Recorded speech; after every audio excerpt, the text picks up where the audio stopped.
If you're a kid, please make note of this. It's for your own good.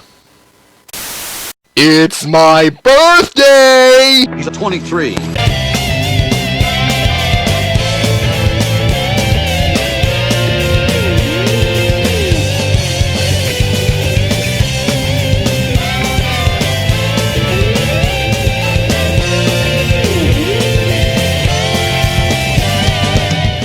Characters can be an excellent driving force into fleshing out a game. There's a ton you can do with them in terms of just making them entertaining, or overall coming up with unique stories we can all identify and relate to. Honestly, if I find myself enjoying and or feeling for a character, it honestly does impact how much I enjoy a game, depending on what the game wants to be, of course. We all have our favorites, so I'll go ahead and tell you some of mine. Since it is my 23rd birthday, I'm going to follow what I did last year and make this a top 23. I would also like to say that this list was not easy to make. I've gotten to meet several video game characters that would have qualified for this because their qualities just really got to me, but I'm adhering to how I prefer countdowns to be structured. So enough with that, and let's take a trip down this lane.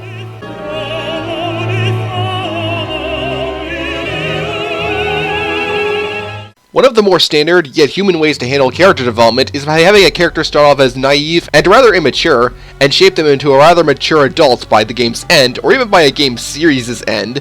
I say standard because this arc is very easy to identify, yet when it's done really well, it gives the player a chance to overall connect and relate to the character, and maybe even learn from him, such is the case with the main character of the Prince of Persia series, the Prince. No, I am not uninformed or anything like that, he's just called the Prince. Not like it matters. By the series' start, the Prince was just a rather young and inexperienced individual who wanted to help his father with what he desired. But after an incident where both of them were tricked by the Vizier of the Palace of Azad into opening the Sands of Time, thus turning almost everyone into monsters, his character was forced into circumstances he wasn't ready for. Aside from fighting the sand monsters, including his father, matters do get more complicated when his only form of assistance is Farah, who was on the opposite side of the conflict his army instigated. It's a setup you probably heard before, but I love how well this conflict is used as a vehicle to really give me reason to be fond of the Prince. Both his exchanges with Farah and his comments with himself really allow you to dive into what exactly he believes in. His growing romantic feelings towards her and his clear vision as to what must be done feels legitimate, and I do respect the writers for pulling that off. Doubly so when they kicked things up a notch in Warrior Within, and brought things full circle in Two Thrones. The former really does establish how the way he was tricked, and his actions in Sands of Time really have come to bite him, so him being a lot more verbose and incredibly cynical makes a ton of sense, since he just wants to do what he can to stay alive, even if it means defying fate. The latter, however, really comes to show that there's only so much he could tamper with before he fully succumbs to the weight of his actions. This scene where he fully accepts all of what he did wrong, and used it as motivation to better himself, really makes him a truly relatable and mature protagonist.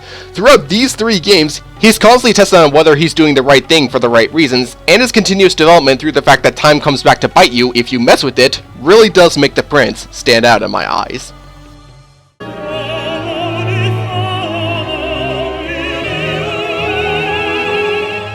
Danganronpa, a bizarre series with storytelling that can be uncomfortable and psychotic in the best ways, and thrives off its characters in order to raise the stakes. I really do enjoy the cast of each of the games I played, and by that I mean to this day I've only played 2 of the games, but I honestly came to like the cast of the second game more. Out of everyone in the game, from a well-defined protagonist to a cutie who's great with music, to what would happen if Mohammed Avdol took up hamster care and gained more of an edge, why is my favorite one of the least expressive in the game and just really good at video games? Well, I can provide many reasons as to why I really click with Chiaki Nanami. Taking the title of The Ultimate Gamer, yes, the main cast of the games do have a title with Ultimate in it, she's immensely talented at games and devotes herself to them, even the bad ones, which does lead to her becoming not very active unless games are brought up. Honestly, when that trait was displayed, I will admit that I thought to myself, man, I can relate so much. But Chiaki's not really a stick in the mud either. Once you get a conversation going with her, she can be fun to talk to. And she's also really smart. Throughout the whole game, she actually helps Hajime out with investigations, even going as far as to finding her own evidence that helps out in the class trials, but also assists in guiding Hajime towards his points in class trials. I also love how accepting she can be towards facts and wants to use them to contribute what she can, even if they come out of a source she's not fond of, like Nagito. She definitely has the edge that many other class members don't have, and I actually really love and respect her for that. And before I go on to more reasons why I like Chiaki, I will be spoiling Danganronpa 2 for the rest of the segment. Go to this time frame if you want to avoid spoilers. All this makes Chiaki's eventual fate in the game all the more sad. Turns out she's actually an AI created by Chihiro Fujisaka, one of the main characters of the last game, likely with the intention of contributing to the vision of a bright future that people like Makoto and Hajime work towards, given Chihiro's gruesome fate in the first game. And despite her accidental murder of Nagito, and her accepting that in the 5th class trial, and her punishment, I ultimately did want to finish the game from there, because how she helped out in the long run really got to me. And I like it when characters do that. Also, her appearing in Hajime's thoughts in the finale was just perfect. Gamer girls really do know their stuff.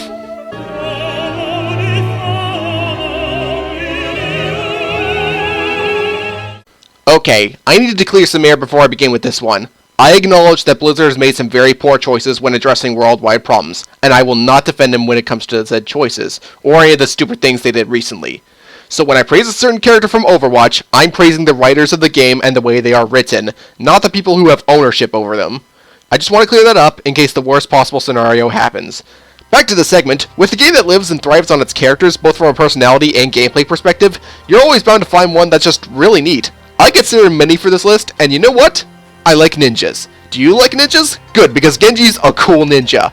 I was actually really interested in Genji from the moment I saw him, and all that I did learn about him was really fascinating. From the beginning, he was a carefree spirit that just wanted to do what he wanted to do, which during his early years was playboy activity and some ninja training, rather than illegal businesses like what his clan did. But after his father/clan leader died, things went far south. Genji refused to help the clan with more of these activities, leading to a near-death experience at the hands of his older brother, Hanzo. Having his body cybernetically enhanced by Overwatch, Genji was able to participate in several missions for Blackwatch, one of their subdivisions, and as he was involved in more complicated conflicts like, say, Blackwatch's exposure, Genji ultimately feels struggles within himself. He didn't know what he was truly fighting for, which led to him leaving Overwatch and traveling the world in search of an answer, but after Zenyatta helped him, he learned to accept that despite his mechanization, he still has a human soul and found peace within himself. This is when he truly matures, forgives Hanzo for what really happened all that time ago, and rejoined Overwatch to fight any oncoming threats. Basically, Genji's character arc is about self-discovery, which I'm really into. He's able to recognize the human within himself to fight for what's right, and accept the mechanized parts of himself as a way to help him. He definitely matures, but he still carries a large degree of charisma and willpower, and they actually translated that into gameplay, as well he is very frail and susceptible to many traps that can deal with him very easily. He also has fantastic options for dealing with the opposition, and they all shine if you plan out your routes and really embrace his ninja arts. Really, Genji's just fun to play as, and has a really good arc underneath it. And that's all you really need sometimes.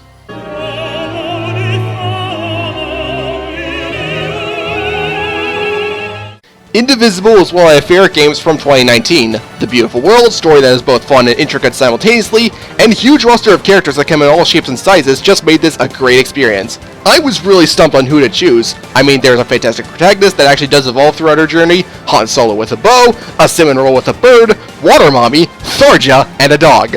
And I'm just getting started. But when it came down to it, I decided to take the Earthbender with a sword. It's actually really weird that I came to this decision, but there's plenty of reasons why I really warmed up to Dar. As soon as the game started, he was nothing more than a drone serving Lord Ravanavar, but during his campaign into Oshawott Village and after an encounter with Ajna, things got weird.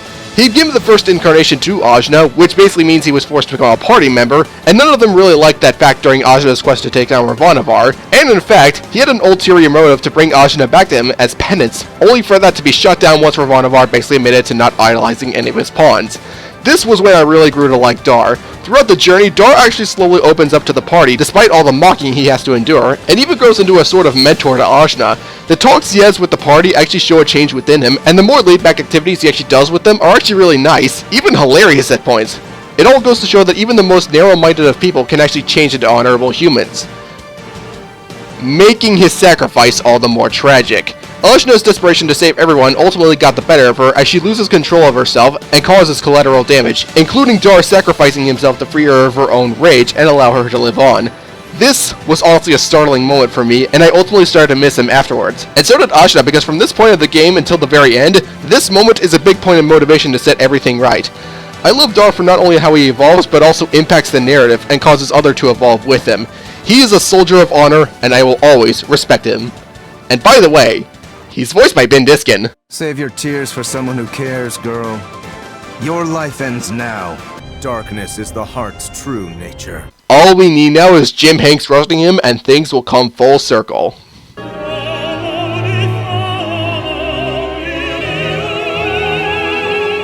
Here we go, a chance to finally talk about Sly Cooper positively. Even though the bad moments in the series really do stick out, the good moments far outweigh them and make for some of those charming 3D platformers I've played. And honestly, the biggest thing that really holds all that charm together is Sly Cooper himself.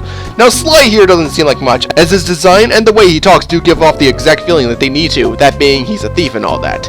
But I really do enjoy the twist they put on it. He's kept a very cool head throughout his entire time in the series, when dealing with the fact that his parents were murdered when he was very young. Even if the first game is entirely settled on restoring the Thievius Raccoonus from said murderers, I like how it's played more of a way for him to restore his family tradition, and have him improve as a master thief in general, rather than just revenge. The other thing I like is his sense of honor. He refuses to steal from normal people and instead chooses to steal from criminal masterminds, which does add an extra layer of complexity to him and makes for some really witty dynamics with other characters, especially Carmelita. I will admit that Sly doesn't change too much throughout any of the games, but he really does know how to get under a bad guy's skin, and it's really fun to watch. He's also got some great relationships with his friends, and I do like how he's occasionally willing to drop the smugness and take the situation seriously when it's warranted. He's got a good heart, but he's also got a massively crafty brain, and it never ceases to entertain me.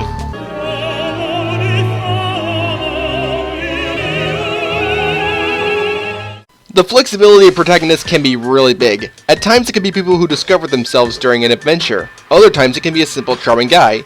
And then you have those who are just in it to impress the ladies. Yeah, Travis Touchdown is filled with a lot of aspects that may seem selfish, and in hindsight probably are, but that's what makes him so enjoyable. He's beyond vulgar, throwing dirty quips whenever he feels like it, and smack-talking his opposition, with some fourth-wall humor for good measure. It's not only funny to witness this behavior from him, but it makes his standards and more honorable moments more welcoming.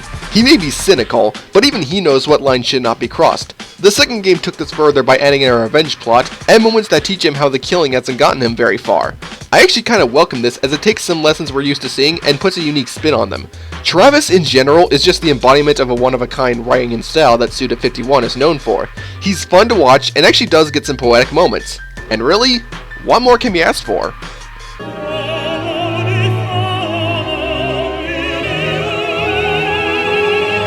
I only got around to playing the original Final Fantasy VII only recently, and I not only see why it's highly praised, I also agree. The great world building, intricate plot, lovable characters, fun combat, and high levels of customization with materia all make this a good candidate for one of my favorite RPGs. And a good way to immerse me into any RPG is for the main protagonist to be really likable and interesting, and Cloud Strife accomplishes that in spades. I know some people joke as to how he's a character who broods a lot, but honestly, I really enjoy Cloud because of his journey of self-acceptance. He's continuously denied his true self because of incidents that happened long ago, with him losing his father at a young age, having complicated interactions with Tifa, which involved her father forbidding him from seeing her, and looking up to Sephiroth as a hero, only for him to lead an assault on a reactor core that injures Tifa and Comrade Zack, as well as kill his mother. This left him traumatized so much that he decided to run away from it all and develop a new set of memories. I like how this was handled to establish Cloud in one way and give him an arc that eventually gets him to make resolutions with those he was involved with, and ultimately save the world. It does feel genuine, helped out by the number of times Cloud is actually seen caring about all the party members, even down to the less significant ones. He's a fantastic protagonist that really does add to how much I care about Final Fantasy VII's world, story, and characters, and I expect no less from a great RPG.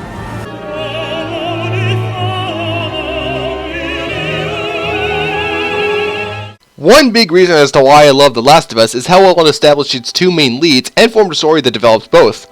On the one hand, you have Joel, someone who gradually learns to become an even stronger father figure throughout the game. On the other hand, you have Ellie, someone who grew up during a time of a pandemic of a fungal disease and has gotten into countless life-threatening situations with little moments of respite. Both are fantastic protagonists who make The Last of Us' story more brilliant. But the more I look at it, the more I realize the differences and similarities between the two. So you know what?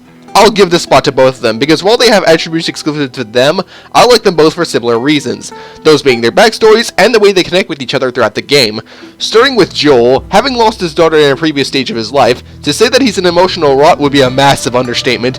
He only has a partner and a job of smuggling to keep his head in check when the game starts, but when Ellie enters the fray, that really does begin to ignite something within him. At first, he's not really that accepting, but with the challenges he has to face and with all the time he spends with Ellie, Joel really does become more of a loving father. His passion for the ones he still cares about really does shine through, and I actually think that makes Joel more human than he was.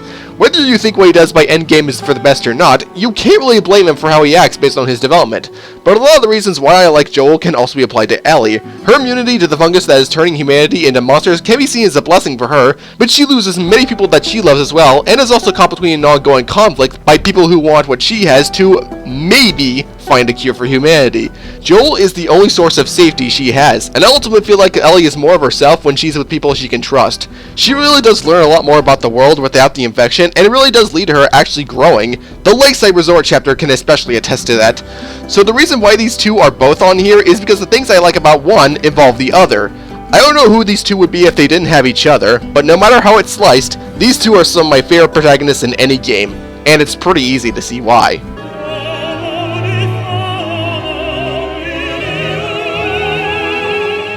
I always do commend writers for making compelling arcs for characters, but that is not always needed. Sometimes I could just love a character based on how entertaining they are to watch and nothing more.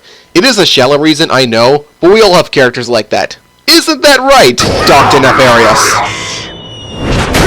There is barely any complexity to Dr. Nefarious here, as in both the original continuity and the new timeline the 2016 reboot setup, Captain Quark did not treat him well and he went completely nuts afterwards, eventually leading him to get turned into a robot by accident. But honestly, when Nefarious is on screen, he is always cracking me up. No matter what Nefarious is doing, they always find opportunities for good jokes that actually do fit within that context. It's not laughs for the sake of laughs. They're actually very clever and do add on to Nefarious' charm, doubly so if Lawrence gets involved, and triply so when that operative in his head goes off. Nefarious is honestly one of the funniest characters I've seen in any game, but he really makes an effective villain too. His plans are as bonkers as he is, and he does legit take part in them for some steps, especially when it comes to luring heroes into opening the way for what he needs to achieve his goals. He's smart and resourceful, finding whatever he can to promote his ideals, and using what he can to his advantage. And based on the strength of his weapons that result from these, he has certainly proven that he isn't a slouch. While he's definitely more of a cartoonish villain, you still can take him seriously as a threat, and I'm a fan of villains who can do that. He's arguably the most popular villain in this series, and he's honestly the one who entertains me the most.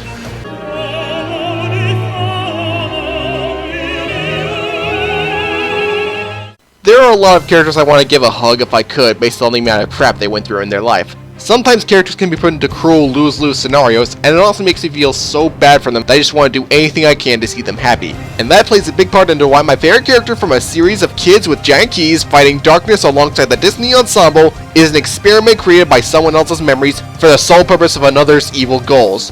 From the description, things definitely do not peak in Shion's favor. As the newly created member of Organization 13, Shion pretty much started as a mindless husk, only following other people's leads and barely saying a word. But over time, she ultimately grew into something much more. With the time she constantly spends with Roxas and eventually Axel, on all that she does learn about the universe on her missions, her emotional range grows a ton. Her happiness grows, her anger grows, and most unfortunate of all, her sadness grows. I know this also holds true for Roxas, but in Shion's case, it's not only a different take that works, but I'd argue that it's even sadder. The only reason Shion was even made in the first place was to be a weapon for the organization to use in case something would happen to Roxas, and to hamper the chances of Sora ever waking up from his beauty sleep. And despite her best efforts, and all things that she learns throughout the game, fate turned against her, as during her struggles, she's downright reprogrammed into becoming a drone so that the organization can see their goals through, leading to a very melancholic boss fight, and a scene that really gets to me as Shion chooses to sacrifice herself so that Sora can wake again. Despite the fact that the second organization chose to resurrect her in 3. Despite this not contributing a ton to the bigger picture, as this is Xehanort wanting some of Sora's power after a failed attempt to possess him in Dream Drop, it also does make for another really emotional moment for her and Axel, as the heart that contained her memories gradually flowed back and reached a point where she returned to normal around the same time Roxas returned. May have taken some weird jumps in order to get the happy ending, but really, Shion is such a good girl that I'm happy that this happened to her. I love a lot of the moments where her emotions shine, and I ultimately felt sorry for her based on the situation she was put in. She deserved that group hug with Axel and Roxas. She really did.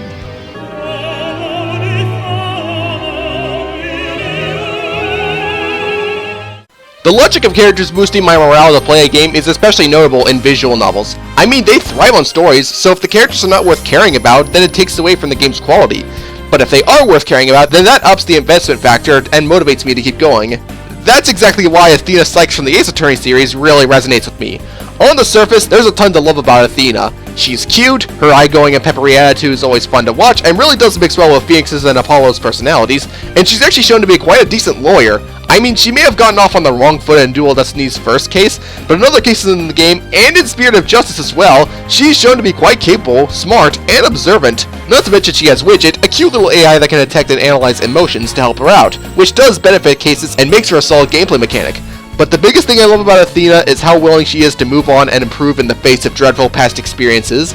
I mean, there was the fact that her amplified hearing led to her becoming as much of a recluse as Bernadetta, but then there was the fact that a mysterious man, the Phantom, murdered her mother, which led to Athena's rather jovial logic of robot repairing machine working on humans, getting her to try and revive her mom through this way, to no avail. Which in turn causes prosecutor Simon Blackwell to believe she committed matricide and take the fall for her in court, which in turn traumatized her so much that she stopped going to school, cut off ties with a friend of hers, and locked away the memories intentionally for the sake of moving on. This really came back to bite her near the end of Dual Destinies, and while the truth did come out along with the Phantom being involved, Athena does eventually gain the courage she needs to remember what happened, and that is what I ultimately feel makes her so lovable and also so human. She has the exact attitude I love to see, but her learning to cope with the traumatic event did play a part in shaping her into the character she is now, and I love to see things like that.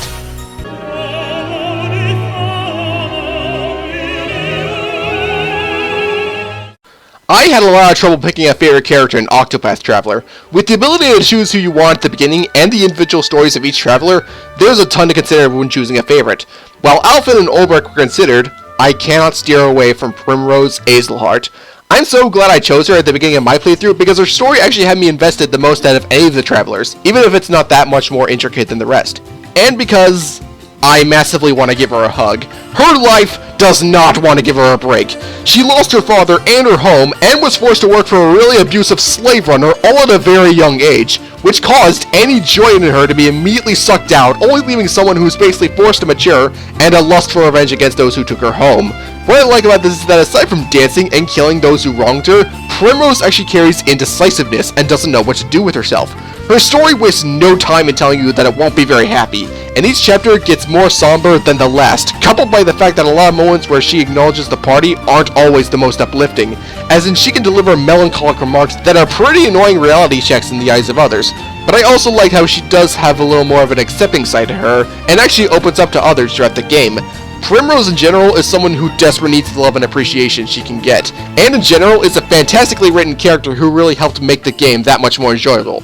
Point is, you should get this game. It's really good.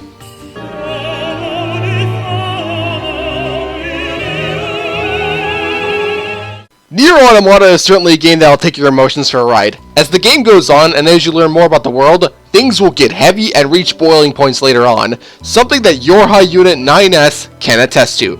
Throughout most of the game, 9S is a subtle hinting towards the android characters in the game actually possessing a degree of emotions. Being a scanner android model, he's always very curious to learn about the world and studies what he can to see what happened. His more jovial moments make for some really good trade-offs with his partner 2B and her more subdued attitude, yet they do bring them closer together. He also has a knack for technology as he is able to hack devices he desires and actually learn more about technology than what anyone else is capable of. Overall, 9S really does push the limits in terms of how emotional androids can truly be, which in turn makes what happens to him even sadder. Yeah, after the logic virus takes effect, turning androids against one another, 2B actually sustains it and gets stuck in a losing situation, leading her to get put out of her misery by the rebel unit A2, something 9S doesn't take very well. From here, 9S's emotional state and the presence of the virus does send him into a state of complete overdrive, to the point where he becomes downright twisted and even a bit disturbing, but I totally buy that. I completely understand why 9S feels the way he does, as he legit cared for 2B and a lot of the accidents screwed him over. The fact that he had to kill his operator who he bonded with, and the truth about what Yorha is, certainly don't make things better for him, but no matter what he goes through, he's a good boy who deserves love. On that note, I'd personally like to give praise to Kyle McCarley's performance as him. He can be a lovable dork most of the time, but when things are really weighing him down, man, does his tone make 9S's emotional breakdowns even more believable. Whoever gave him his direction, you did wonderful.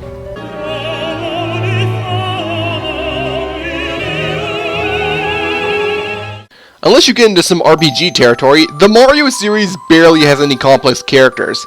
Now, that's not a bad thing, as almost all of them make up for that with having a lot of personality and heart, but every once in a while there comes a character that Nintendo actually put a lot of thought into when it wasn't needed.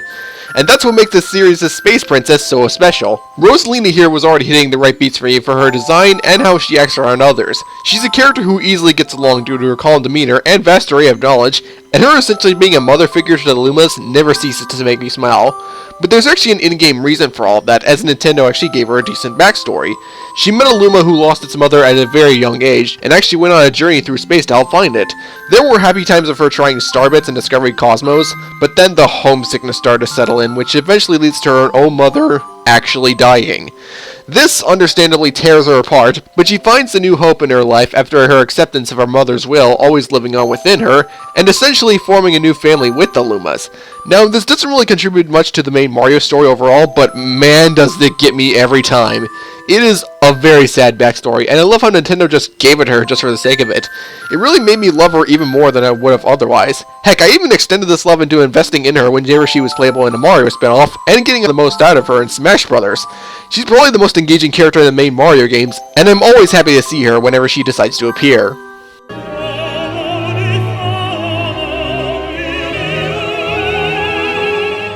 I've said before that a character does not need to be complex in order for me to like them, and that sometimes the simple things can make me happy.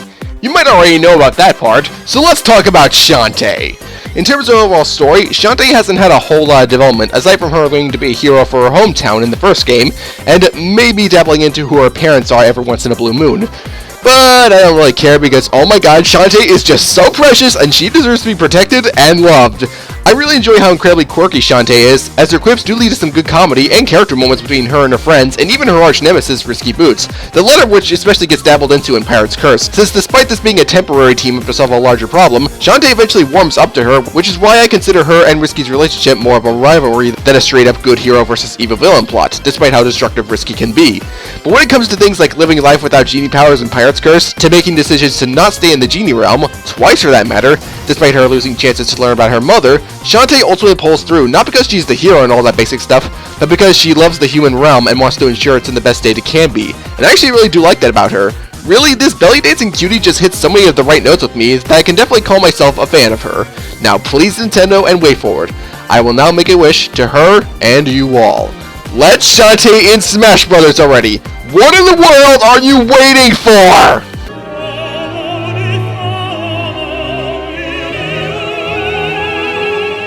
Picking my favorite character of the main party of Xenoblade Chronicles was a pretty monumental task. I loved every single one of them, and anyone could have made the spot. And out of all of them, the one I decided on is the guy who is pretty much a role model to the group.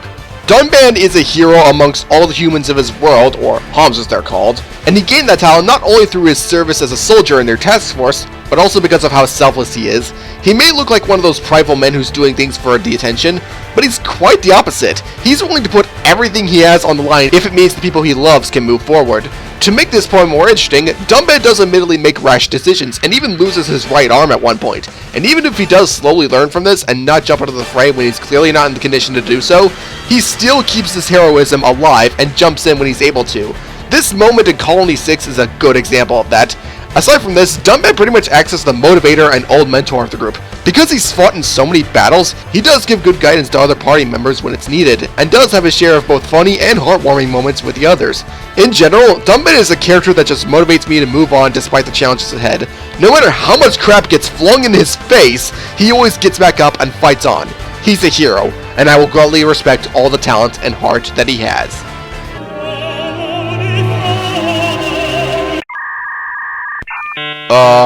What happened? I don't know very many videos that do this a good ways through. Surprise! Happy birthday, Jack. I really need to take cautions with things like this. Thank you, Hades, but why are you here? Oh, I simply saw how much you loved Kid Icarus Uprising, hijacked your script to see where I landed, and decided to leave you this little surprise. Oh, that explains... Wait, you hijacked my script? What, don't you know a thing about me? How I've drifted throughout this website and how you basically wrote me in... Okay, I get it! Ugh. So as you might have guessed, number 7 is Hades. Oh, and I think some of my minions are trying to have your cake. You might want to get that looked at. I may have encountered a ton of villains in my life that I thought were hilarious, but Hades is in a class of his own. To put it into perspective, the moment I knew Hades would be so high, aside from him tearing apart the fake credits, is a moment in chapter 10 where he wants an artifact called the Wish Seed, so he can revive a lone girl's parents, make them rich, and then make them royalty. I love this moment, and it's just the beginning of many great moments that he has in Uprising story. Truth be told, I actually find myself laughing the most at the comedic moments involving him, which is an accomplishment given that the other characters are hilarious enough as they are. Hades just relishes in how evil he is, and will use his entire drawer of jokes and belittlements just to make people feel bad. It never gets old, but Hades can actually back that up because he aces his role as a villain too. That Wish Seed moment I mentioned earlier, the Wish Seed is actually a fake, and he only went after it to make humanity think it's real, thus causing a ton of bloodshed and bringing Viridian and the forces of nature into the equation, which in turn brings the Chaos Kid into the equation, and eventually possess Palutena to bring about more calamity. Oh, and he and Viridian accidentally attracted the attention of an alien force to the planet, which led to another conflict. And did I mention he was the one who revived Medusa, not only in Uprising, but also the original Kid Icarus? And all of this just for the sole purpose of claiming every soul he can for himself, and either using them for nourishment or expanding his army. So yeah, everything that goes wrong in this universe, you can totally blame on him.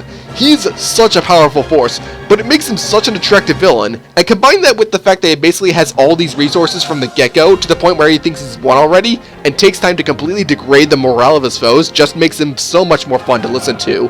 Hades is amazing, plain and simple.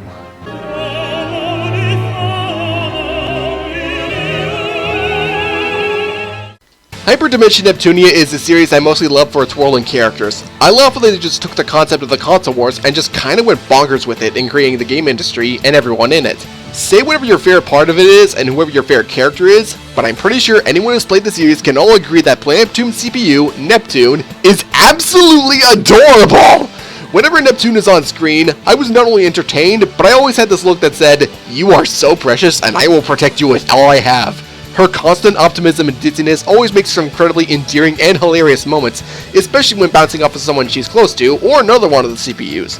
And while this might get her into trouble in some places, it always does enlighten other characters, and thus enlightens me as well. But she does gain quite a few extra quirks as the series goes on, like acting a bit like a role model to her little sister Nepgear in the second game and onward, and occasionally buckling down to fulfill her job as a CPU, especially when Isti here gets onto her for that. Her goddess form of Purple Heart does have some similar traits, but acts a lot more mature and handles the more serious moments overall better, which not only makes sense, but does a great job in creating a contrast to her normal self. I also really enjoy that she takes cliches you've seen a million times and either subverts them or actually does something clever with them.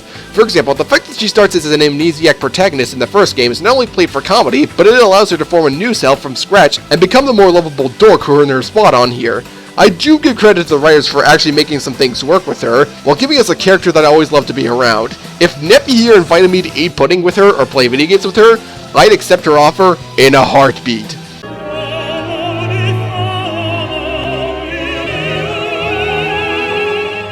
This quote is pretty much the only way this character should be introduced. This party's getting crazy. Let's rock. What's that? Demons running amok and your militia isn't cut for the job? No problem, just phone up this sucker and he can easily take care of the whole thing, yet still find an opportunity to have some pizza. What may seem like serious trouble to a lot of people is probably something Dante deals with on a daily basis. He loves every second of what he does, and so do I. He always does keep a cool head in most situations, but is confident in himself that he always cracks one-liners and taunts every foe he comes across, and it never gets boring. Like seriously, some of the moments he has with several bosses and villains in the series are really to die for. But he can also handle the more serious situations too. For example, in 3, he gradually learned more about balancing his human side, which he inherited from his mother, and his demonic side, which came from his father, the legendary demon Sparta. This was especially shown in his conflicts with his brother Virgil, as while Virgil wished to draw power to rule over everything, Dante truly came to understand that there's value in being half human and half demon, and wants both sides to be safe on his own merits, giving him a reason to fight Virgil in the end.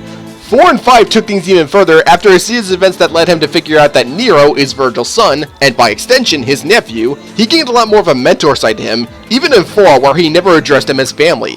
He usually did what he could to get him out of trouble and keep him out of business he had, which does make for good dynamics between the both of them, especially in 5. In the end, Dante's style is like no other. His personality never gets old, and the way he works off of other characters is just great. Always good to see him in action.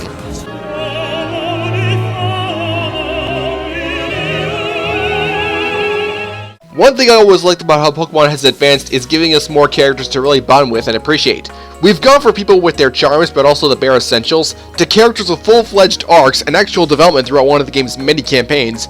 I mean, the priority is still fleshing out an adventure with Pokemon by your side, as per usual, but I really do appreciate how much further the series has progressed by giving the player actual people to care for, and use them as a motivation to continue their adventures. And the place where I felt this the most is a little character from Alola called Lily. I was interested in Lily from the moment she was introduced, and the plot of the Gen 7 games really did sell me on her. Upon starting the game, she just wanted to tend to a Cosmog named Nebby, and overall disliked the idea of battling. With that, and a moment of her meeting the player in an incident that involved saving Nebby from Spearows, she mostly acts as a tag-along who wants to learn more about Nebby as a Pokemon, and where it truly belongs.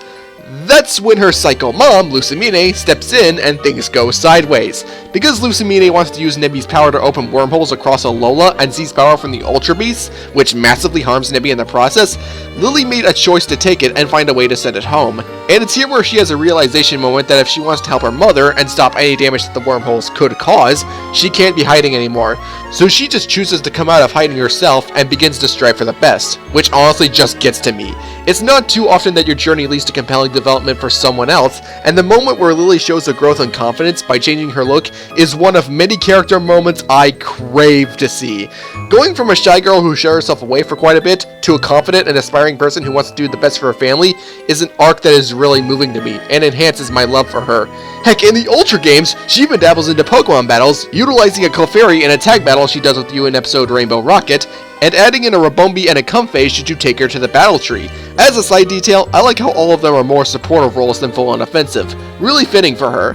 People like Lily really do show that the others who inhabit the Pokemon world can make it feel just that extra bit more special, and she really did make my love for Gen 7 that much bigger.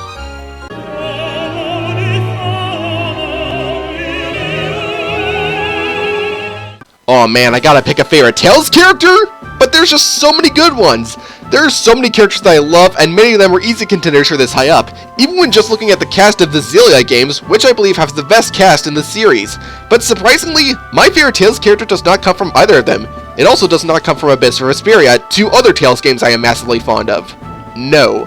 To find my favorite, we need to jump ahead and look at Tales of Berseria. I get why this game isn't talked about as much as other entries, but I'm just gonna say this now. I think that this game has the best story of any Tales game. I love how many deviations it took from the traditions the series usually did, while still keeping true to what makes Tales stories compelling, and overall expanding upon the moral of will versus reason, or rather, doing what you desire versus doing what must be done. And there's one character who stands strong in the center of it all. Going back to what I said about Berseria making a ton of deviations, Velvet is very much unlike previous protagonists. Usually it's a very young person who notices some sort of conspiracy going on and getting roped into a situation they weren't ready for. Velvet kinda starts like that, being a normal villager looking after a family until one event, but that one event is where Velvet changes. A lot. She was betrayed by her brother-in-law and forced into watching her younger brother die, and then got into an accident that left her with a demonic arm and a lot of humanity gone, both figuratively and literally. From there, who was once a kind girl became a shell of vengeance and hate who rotted away in a cell for years, waiting for a chance to get back at those who wronged her. Under most circumstances, Velvet would be an antagonist, or at least a lone anti-hero who shows up from time to time. But no, she's the main character. But that doesn't stop society in the game from seeing her as a monster, so the tables are far out of her favor, as well as the fact that while she escaped, she experienced an event that resembled one she had way prior to the events of the game, almost like she lost another family member. In the early stages of the story, she had no qualms resorting to manipulating people in order to reach Artorias, including those who wanted to join her party near the beginning, but starting with her stealing a Moloch from the Abbey, that's when things got a lot more interesting. Because the Moloch in question did not have a name and was only referred to as Number 2, Velvet began just giving him things to do and acting more like a mature parent and mentor to him, even giving him the name Laphicet at one point. From that moment onward, Velvet ultimately starts showing much more tender emotions, not just to Laphicet, but towards everyone else in the party, even Eleanor, a former exorcist. But none of that is able to stop her desire from gaining revenge, which creates another conflict within her as to who she truly is, not helping by what Artorias is planning and what he has to do. In the end though, she does gain soft spots to who she cares about, but simultaneously decides to embrace her status as the Lord of Calamity to ultimately come through and save the world. And that's why I love her so much. Her story is a tragic one, and her conflict of wanting to do the wrong or right thing for the wrong or right reason just makes her one of the most compelling and engaging protagonists I have ever seen in an RPG. I know I've said that I want to hug characters on this list, but with all the crap Velvet went through, she really deserves one above all else. And okay, this will probably be the last time I go off praising the voice performances, but I truly do want to praise Christina Valenzuela's performance as her. She went all in, selling exactly how Velvet is feeling at a given moment. Her voice pretty much completes the character, and I want to give credit to Christina for showcasing her talent, and the voice directors for getting the deliveries just right. You all certainly outdid yourselves.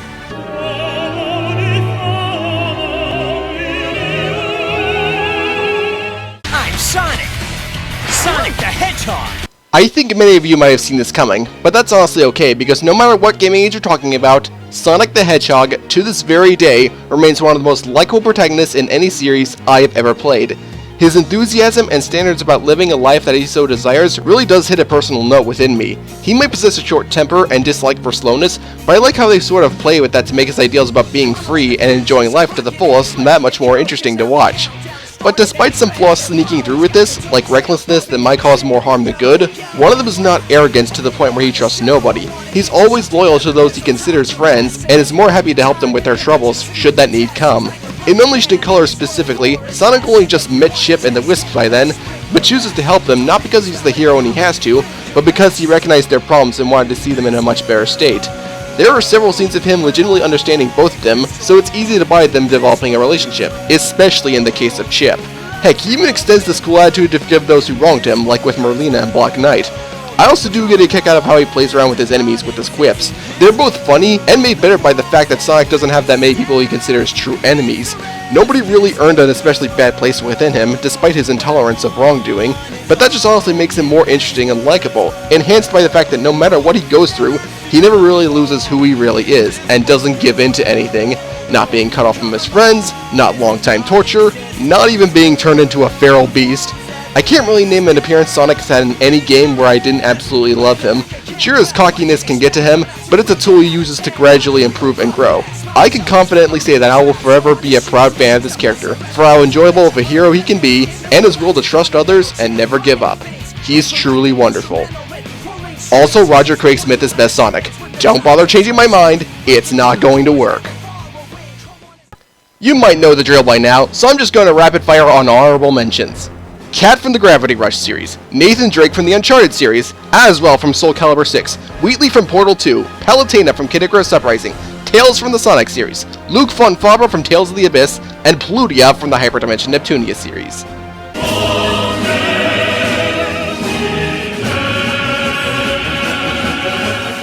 We've seen a bunch of characters, both big and small, complex and simple, entertaining and engaging, all of that.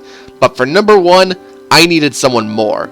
I needed someone who hit a special place within me in terms of fascination and likability.